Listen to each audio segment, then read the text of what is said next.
रेतीली जमीन के बीचों बीच बसा एक पूरा शहर। युद्ध की मुद्रा में 8000 सैनिक पूर्व दिशा की ओर मुंह किए खड़े हुए हैं। पूर्व ईस्ट सबसे आगे खड़े हैं सेना के जनरल, 6 फुट 7 इंच का कद। पीछे रथों की एक कतार लगी है। हर रथ में 4 घोड़े जुते हैं जिनके ऊपर बैठे हैं तीरंदाज। ये सब लोग जिसकी रक्षा कर रहे हैं वो बादशाह कुछ ही दूर एक नदी के बीच मौजूद है। सुनकर आपको लग रहा होगा इतिहास के किसी युद्ध की बात हो रही है, लेकिन कैसा लगेगा अगर आपको बताएं कि ये पूरा युद्ध जमीन के अंदर चल रहा है। पूरा युद्ध स्थल टनों मिट्टी में दबा हुआ है और बादशाह जिस नदी के बीच खड़ा है वो मर्करी यानी पारे की नदी है। नमस्कार, मेरा नाम है निखिल और आप देख रहे हैं ऐतिहासिक किस्सों कहानियों से जुड़ा हमारा रोजाना का कार्यक्रम तारीख।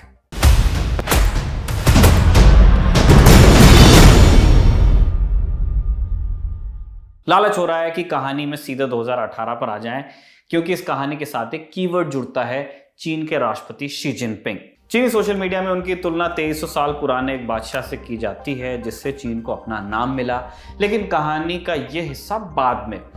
अभी के लिए सीधे 2300 साल पीछे चलते हैं। चीन का जो स्वरूप हम आज देखते हैं, ईसा से 3 सदी पहले तक वो 7 अलग अलग राज्यों में बटा हुआ था। इन 7 राज्यों का नाम था यान, झाओ, ची, चु, हान, वी और चिन। इनमें आपस में लड़ाई चलती रहती थी। हालांकि इन लड़ाइयों का तरीका बड़ा सभ्य होता था। दुश्मन की कमजोरी का फायदा उठाना नीच हरकत मानी जाती थी। फिर ईसा से 390 साल पहले एक सामंत का उदय हुआ जिसने युद्ध के नियम हमेशा हमेशा के लिए बदले। शामयंग नाम का यह सामंत चिन वंश में पैदा हुआ था और उसने दिया एक नया फलसफा जिसे फाजिया के नाम से जाना जाता है। संक्षेप में इस फलसफे का मूल वाक्य था, आदमी खुदगर्ज है, वो अधिकतर गलत काम ही करेगा, इसलिए उसे कायदे में रखने के लिए सख्त नियम कानूनों की जरूरत है। ऐसे कानून कि आपने जुर्म रिपोर्ट नहीं किया तो आपको 2 टुकड़ों में काट दिया जाएगा। फाजिया के अनुसार किसी राज्य का सिर्फ एक उद्देश्य था, जीत, किसी भी कीमत पर जीत। इस फलसफे को आधार बनाकर चिन राज्य ने अपनी सेना को ताकतवर बनाया। हर परिवार के लिए जरूरी हो गया कि वो अपने बच्चों को सेना में भेजें और समाज में सैनिक सबसे ज्यादा हैसियत रखने लगे। एक मार्शल ट्रेडिशन आया। ताकतवर सेना की बदौलत चिन राज्य ने एक के बाद एक युद्ध जीते और चंद दशकों के भीतर चिन एक ताकतवर राज्य बना। 1.5 सदी बाद यानी ईसा पूर्व 230 में 13 साल का एक लड़का चिन की गद्दी पर बैठा जिसका नाम था यिंग झेंग। अपने ताकतवर जनरल्स की मदद से यिंग झेंग ने बाकी 6 राज्यों पर आक्रमण किए। इतिहासकारों के अनुसार चिन की सेना बाकी राज्यों को यूं खा गई जैसे रेशम का कीड़ा शहतूत की पत्तियों को खा जाता है। शहतूत और रेशम का कीड़ा न भी हो तभी भी जिस तरह कीड़े पत्तों को खा जाते हैं, उसी तरह ये राजा भी खा ही गया धीरे धीरे करके सबको। अपनी जबरदस्त युद्ध नीतियों की मदद से अगले 1 दशक के अंदर यिंग झेंग ने सभी 6 राज्यों को जीत लिया और खुद को पूरे देश का सम्राट घोषित किया। उसने अपना एक नया नाम रखा, चिन शी हुआंग। उसी के नाम पर आगे जाकर देश का नाम पड़ा चीन। चीन का जो स्वरूप हम आज देखते हैं उसकी शुरुआत यहीं से हुई और यहाँ पर हम सिर्फ बाउंड्री की बात नहीं कर रहे, सारी सत्ता केंद्र के पास हो, ये विचार भी चिन शी हुआंग के दौर से शुरू हुआ था। Centralise administration. Qin Shi Huang अपने दुश्मनों को जिंदा जमीन में गाड़ देता था। साथ ही उसने चीन में ऐसी तमाम किताबों को जला डाला जिसमें उसके खिलाफ बातें लिखी गई थी। चिन की क्रूरता की कहानियां पूरे चीन में मशहूर थी। एक बार यान राज्य ने उसकी हत्या की कोशिश भी की। कोशिश तो नाकाम रही, लेकिन बदले में हुआंग ने यान राज्य को नेस्त नाबूद कर दिया। यहां तक कि वहां के राजा ने माफी मांगने के लिए अपने बेटे का सिर काटकर हुआंग के पास भिजवाया, लेकिन हुआंग इस बात पर माना नहीं। हालांकि ऐसा नहीं था कि हुआंग सिर्फ एक क्रूर राजा ही था।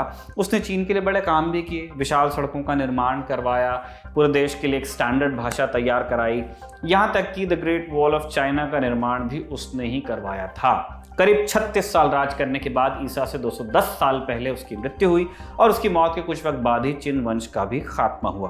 हालांकि कहानी यहाँ खत्म नहीं हुई। इसके बाद इस कहानी का एक सिरा खुलता है लगभग 2200 साल बाद। आज ही की तारीख थी 29 मार्च, सन था 1974। चीन के शांगसी प्रांत की राजधानी शियान के पास एक गांव में कुछ लोग खुदाई कर रहे थे। खोज की जा रही थी पानी की, लेकिन जमीन से कुछ और ही निकल गया। उन्हें दिखाई दिया एक पुतले का सिर। थोड़ा और खुदाई की तो हाथ, टांग और बाकी शरीर भी दिखने लगा। उन्होंने अधिकारियों को खबर दी। खुदाई का विस्तार किया गया तो एक ऐसा मंजर दिखा जो पहले कभी नहीं देखा गया था, न शायद आगे देखा जाएगा। ये थी एक विशालकाय कब्र। अब विशाल कब्रों का मिलना कोई नई बात नहीं थी, लेकिन ये कोई ऐसे वैसे कब्र नहीं थी। 94 वर्ग किलोमीटर के इलाके में दफनाया गया एक पूरा का पूरा शहर था, जिसमें 8000 मिट्टी के पुतलों की एक विशालकाय सेना दफन थी।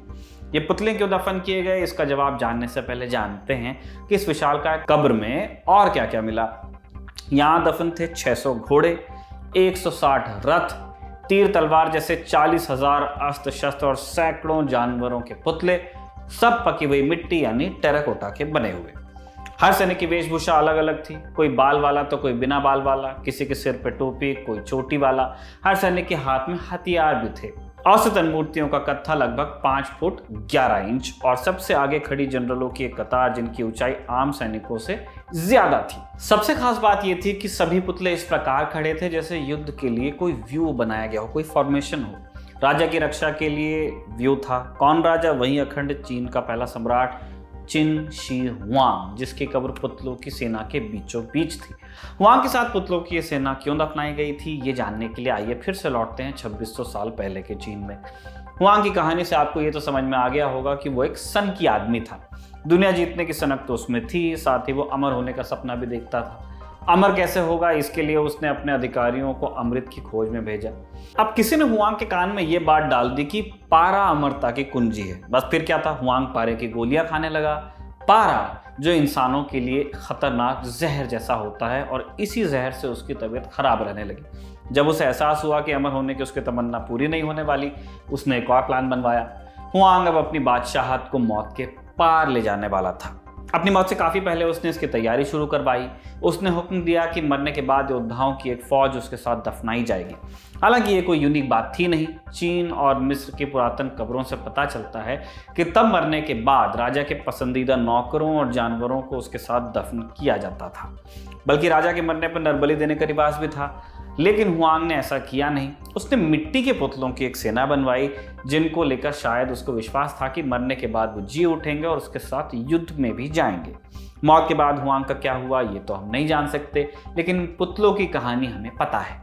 चीनी इतिहासकारों के अनुसार 8000 पुतले बनाने में 10 साल लगे और लगभग 7 लाख कारीगर इस काम में खपाए गए। पुतलों को एकदम योद्धाओं की तरह बनाया गया और उनका रंग रोगन भी किया गया। साल 1974 में पहली बार पुतलों की खोज के बाद लगातार इस विशाल कब्र की खुदाई जारी है। खुद सम्राट चिन शी हुआंग की कब्र अभी तक खुद ही नहीं जा सकी है, क्योंकि मैपिंग के जरिए पता चला है कि इस कब्र में कांसा भरा है और पारे की नदियां बनी हैं। अंदर अनगिनत बहुमूल्य चीजें होने का अनुमान है, लेकिन उनके नष्ट होने के डर से अभी तक इस कब्र को खोदा नहीं गया है। आखिर में आपको इस कब्र और इस सम्राट का एक खास कनेक्शन बता देते हैं। कनेक्शन चीन के वर्तमान राष्ट्रपति शी जिनपिंग से। साल 2018 की बात है। चीन की कम्युनिस्ट पार्टी ने दशकों से चला आ रहा एक नियम बदला। नियम ये कि कोई व्यक्ति सिर्फ 2 बार राष्ट्रपति की कुर्सी पर बैठ सकता है। नियम बदलते ही शी जिनपिंग का रास्ता साफ हो गया।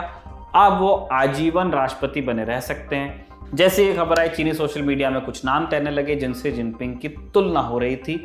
इनमें से एक नाम चिन शी हुआंग का भी था, क्योंकि जैसा कि कहानी से आपको समझ आ रहा होगा, हुआंग अखंड चीन का पहला सम्राट था।